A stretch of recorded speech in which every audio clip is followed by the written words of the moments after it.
تو شالا صحیح خیرہ بور کی ریسیپشن کاؤنٹر پہ کھڑا ہوں.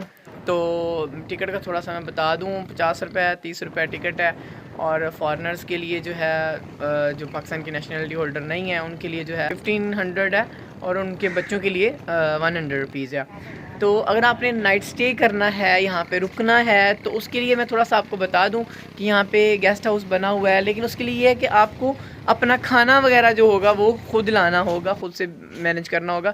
بٹ یہ ہے کہ 5000 میں آپ کو ایک اچھا روم, فرنشڈ روم جو ہے وہ مل جائے گا.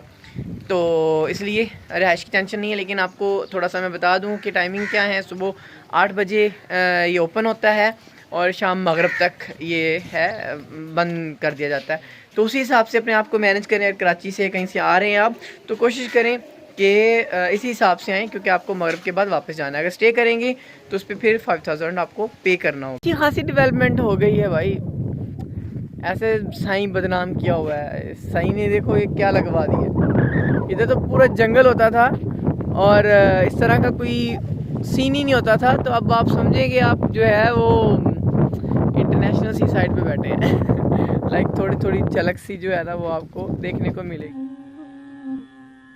اور تاریخی اعتبار سے بہت اہمیت کا حامل ہے, جیسا کہ 712 میں محمد بن قاسم کی آمد, سسی پنو عشق کی لازوال داستان, جس میں سسی کا تعلق بھمبور سے بتایا جاتا ہے.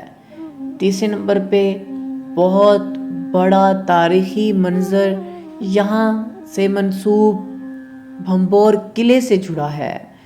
بھمبور قلعہ یہ وہ مقام جہاں پر کہا جاتا ہے کہ ایشیا کی پہلی مسجد محمد بن قاسم نے یہاں پر آنے کے بعد تعمیر کی اور بہت بڑے شہر کو یہاں پر بسایا.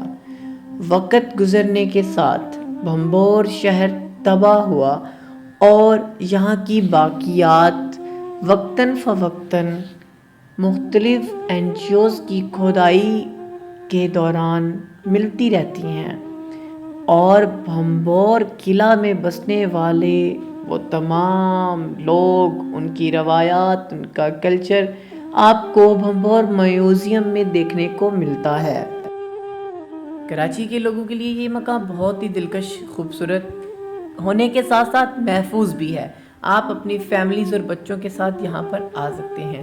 یہاں کے لوگ انتہائی مہمان نواز اور ملنسار ہیں. آپ کو ایک ہی مقام پر بھمبور قلعہ, میوزیم اور یہ خوبصورت سمندر, ساتھ ہی اس کی قدرتی میٹھی پانی کی جھیل بھی دیکھنے کو ملے گی. ناردرن ایریاز کو وزٹ کرنے والے لوگوں کو دیوسائی پارک کی بھی جھلک یہاں پر نظر آئے گی. چھوٹے سے جنگل اور یہ خوبصورت مقام آپ کی آمد کا منتظر ہے.